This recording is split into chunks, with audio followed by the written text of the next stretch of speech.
Partout dans le monde aujourd'hui, les missions sont confrontées à divers défis.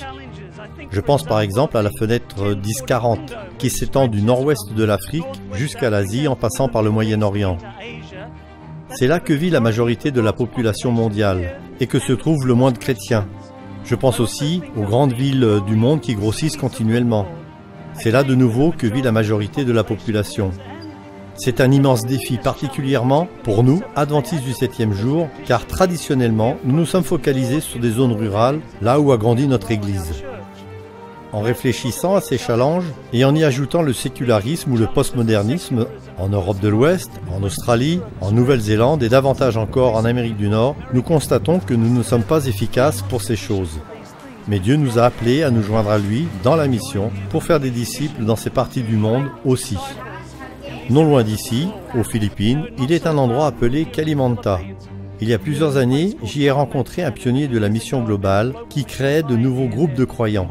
Je lui ai demandé de parler de lui, de son histoire, de quelle façon il avait commencé le travail. Il a souri et il m'a dit « Au début c'était vraiment difficile. Parfois des hommes montaient et descendaient en courant la rue principale avec dans les mains la tête de leurs ennemis. » Ce pauvre jeune pionnier était arrivé au milieu d'une sorte de guerre civile dans le but d'implanter une église. Mais bon, il était là et il a choisi de mettre en pratique les méthodes du Christ. Il raconte « Nous avons une expression ici qui, une fois traduite, dit ceci. Je foule le sol, ce qui veut dire « je suis venu, je dois me fondre dans le paysage en devenant comme les gens ». Et c'est ce que nous voyons partout dans le monde aujourd'hui. Les pionniers de la mission globale foulent le sol comme Jésus l'a fait, dans un ministère incarné, épaule contre épaule, avec les habitants, en répondant à leurs besoins, en leur montrant de la sympathie, en gagnant leur confiance et en les amenant à Jésus-Christ.